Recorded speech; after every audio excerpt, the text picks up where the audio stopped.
हे केशव, तुम्हारे कहे अनुसार यदि फल प्रारब्ध ने अपनी मर्जी से देना है तो फिर प्राणी को कर्म करने की आवश्यकता ही क्या है?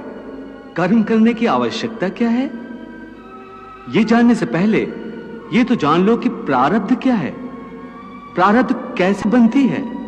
हे केशव, प्रारब्ध क्या है उसे जानने में क्या मुश्किल है? यह तो सीधी सी बात है कि जो भगवान की इच्छा है वही मनुष्य का प्रारब्ध होती है। नहीं अर्जुन, नहीं, यह धारणा सत्य नहीं है। क्यों सत्य नहीं है?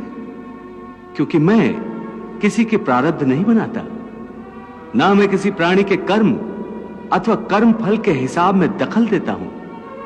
इसलिए प्राणी की प्रारब्ध बनाने में मेरा कोई हाथ नहीं होता। फिर कौन बनाता है प्राणियों का प्रारब्ध? प्राणियों के अपने कर्म।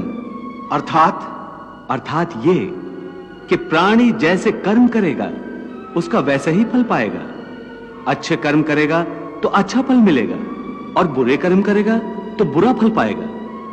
यही जो प्राणी के अच्छे बुरे कर्मों के अच्छे बुरे फल का हिसाब है, इसी को प्रारब्ध कहते हैं। अपने पुण्य कर्मों के फलस्वरूप सुख और अपने पाप कर्मों के फलस्वरूप दुख प्राणी को इसी जन्म में या अपने अगले जन्म में भोगना ही पड़ता है, वो टल नहीं सकता। इसलिए अकर्मण्य हुए बिना निरंतर अपने धर्म के अनुसार कर्म करते जाओ और मन में यह पक्का विश्वास रखो कि जिस नियत के साथ तुम कर्म करोगे उसी नियत के अनुसार तुम्हें फल अवश्य मिलेगा। कर्म का यह अटल विधान है, इसमें कभी किसी के साथ अन्याय नहीं हो सकता।